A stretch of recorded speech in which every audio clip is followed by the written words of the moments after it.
짠! 짠! 네. 네. 2편으로 바로 돌아왔습니다. 반갑습니다. 네.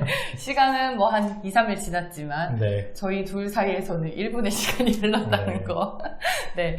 2차 전지로 2편을 다룰 거다라고 예고를 드렸는데 뭐 종목 리뷰 좀 하고 시작할까요? 네. 이제 엔캠 저희 대명사 같은 종목이 됐습니다. 맞아요. 네. 요즘 2% 떨어지면은 엔캠 왜 그래요? 라고 물어보시는 분들 너무 많아요. 그리고, 댓글도 막 달리고. 네. 그리고 2% 오르면 왜 오르냐고도 계속 물어보셔가지고 제가 누구보다도 잘 알기 때문에 네. 일단 리뷰를 드리면은 엔캠 같은 경우에는 이전에 좀 긍정적으로 얘기했던 부분들이 생각보다 반영이 안 되면서 1분기 실적 쇼크가 났습니다. 그래서 주가는 2차 전지주들이 하락하는 시기에 맞물려서 쭉 하락을 했는데 한번 외부에서 자금을 조달하는데 전환사채를 발행하느냐 아니면 매진인을 발행을 하느냐 그 부분들이 체크가 안 되면서 한번 급락을 했었는데 생각보다 엔캠이 이런 최대 주주의 지분율이 낮고 거기에다가 최대 주주가 사모펀드예요. 즉 언제든지 매각을 할 수 있는 그런 구간이고 이전에도 사실상 관련해서 경영권 분쟁이 있었던 종목이기 때문에 이런 부분들이 조금 외부적으로 노출이 되면서 이러다 회사 이상해지는 거 아니야 라고 급락이 나왔었는데 결론은 최대 주주가 유상증자를 못 받습니다. 돈이 없어서.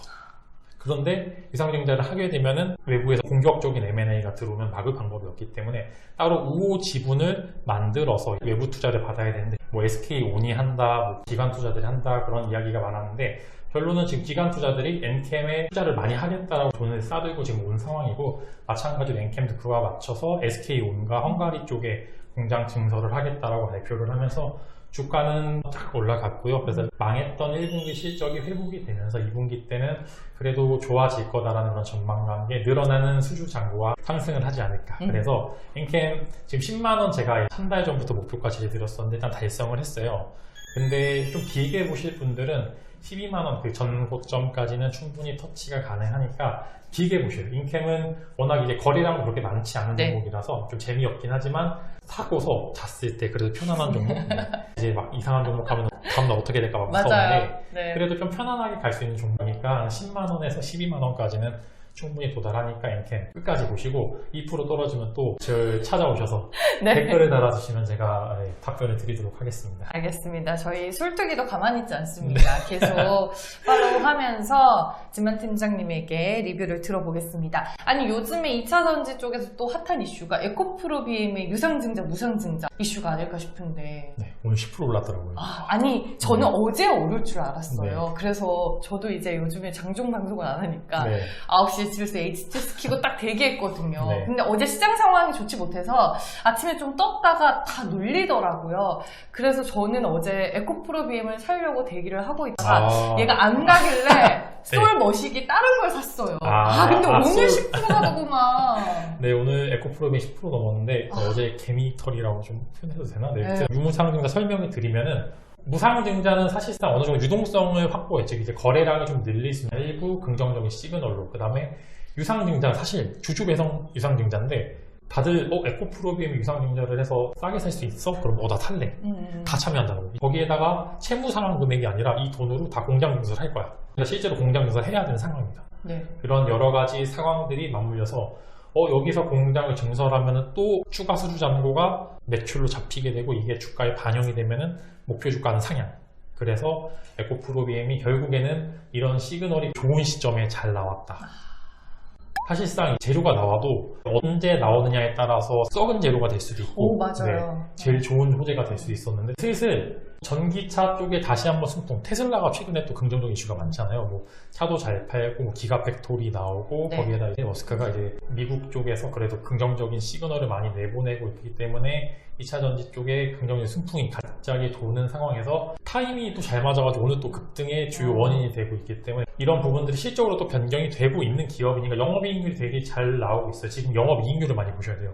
원자재가 많이 오르다 보니까 영업이익률이 개선이 안 되고 꼬꾸라지는 기업들이 굉장히 많은데 에코프로비엠은 이렇게 올라가고 있습니다. 그래서 저는 목표 주가는 네, 본의 아니게 장소가 좀 바뀌었습니다. 네. 많은 일들이 있었습니다, 오늘. 네, 이해를 부탁드리겠습니다. 아무튼 그래서 에코프로비엠 목표 주가를 목표 주가는 일단은 좀 길게 보면 60만원, 짧게는 한 50만원까지는 충분히 트라이가 가능한데, 여기서 50만원, 60만원이 가려면은 네. 외부적으로 좀 이제 한국 지수가 좀 살아나는 그런 분위기를 보여준다면은 60만원도 충분히 가능하다. 외국계 증권사도 60만 원 보더라고요, 에코프로비에. 네. 사실 증권사들은 되게 순수하게 수주 잔고를 기준으로 해서 영업이익률 개선되는 것을 계산을 해서 그 부분을 주가로 반영했을 때 딱 요만큼 찍힙니다. 순수하게 외부 변수를 다 제외하고 수주 잔고를 기준으로 하기 때문에 저도 이제 긍정적인 효과가 이어진다면 60만 원까지는 가능하겠다라고 좀 말씀을 드릴게요. 그러면 팀장님은 요즘 2차전지의 반등 이유와 배경을 좀 뭐라고 생각하고 계세요? 1편에서 말씀드린 것처럼 성장을 실질적으로 증명을 했다가 1번이고요. 네. 그리고 외국계 혹은 이제 국내뿐만 아니라 기관 자금들이 펀드가 형성이 되면서 들어옵니다. 작년에 메타버스가 말도 안 되게 올랐던 이유가 중간에 올랐던 부분에서 메타버스 ETF가 나오면서 기관 자금들이 팍 들어왔어요.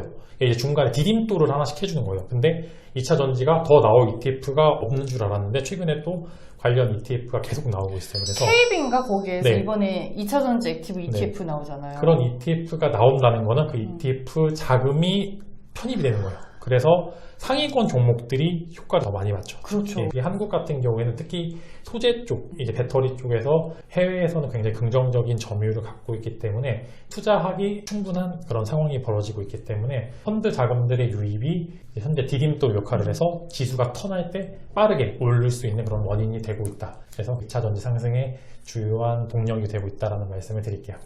그러면 약간 엔캠의 뒤를 이을 만한 네. 2차전지의 후속 종목 준비해 오셨을까요?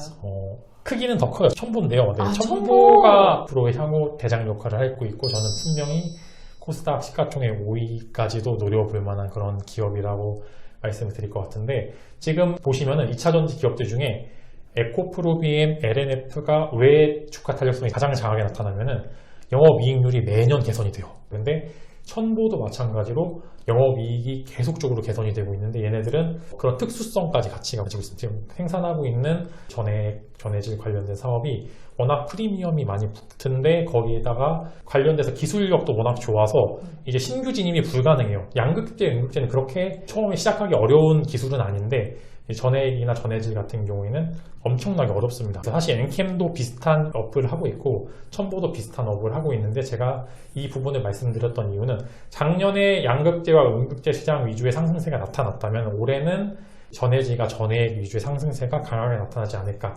왜냐하면은 지금 LFP 배터리, 그 다음에 NCM 배터리, 거기에 전고체 배터리까지 각자 이슈들이 다르고 그 부분들이 조금 상충합니다. 이제 LFP는 LFP대로, NCM은 NCM대로, 전고체는 전고체대로 가고 있는데 이 세 개에 다 들어가는 게 전해질이랑 전해액이에요. 그렇기 때문에 어디에나 쓰일 수 있다는 그런 장점은 그런 유틸성은 매출이나 영업이익이 또 늘고 공장도 굉장히 증설이 쉬운 구조가 되고 있기 때문에 결국에는 첨보가 갖고 있는 프리미엄은 앞으로도 성장이 정체되는 시기에도 프리미엄이 붙기 좋은 기업이다라는 말씀과 함께 첨보도 하셔도 좋습니다. 저는 첨보는 목표 주가는 말씀드려도 되죠? 네. 네, 당연하죠. 네, 50만 원 거의 한 5, 60% 더 올라야 되는데 가능합니다. 네. 올해 연말까지 보셔야 됩니다. 근데 어머, 웬일이야. 첨부 제 관종이었거든요. 제가 좀 쉬면서 스터디해서 골라놓은 종목이 이제 몇 개 있는데 그 중에 하나가 첨부가 들어가는데 지금 진면 팀장님이 얘기를 하셔가지고 제가 관련 리포트를 보고 조금 더 공부를 해봐야겠다라는 생각이 들었습니다. 사실 제가 첨보를 제가 첫 공모를 받은 종목이 첨보였어요. 제가. 아, 그래요? 네, 그래서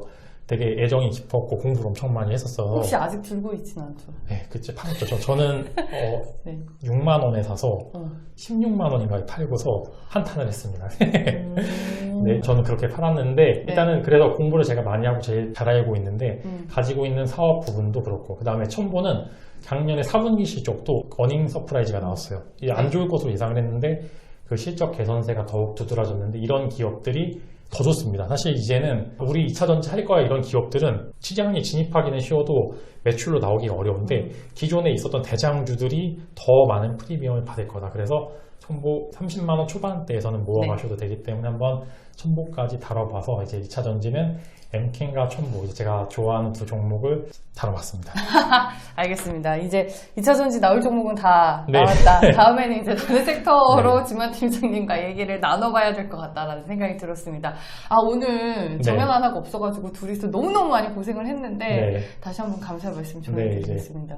너무 감사하고요. 이제 네. 앞으로 건강 얼른 하셔서 네. 이제 라이벌로 빨리 다시 오시길 바라겠습니다. 알겠습니다. 팀장님 고맙습니다. 우!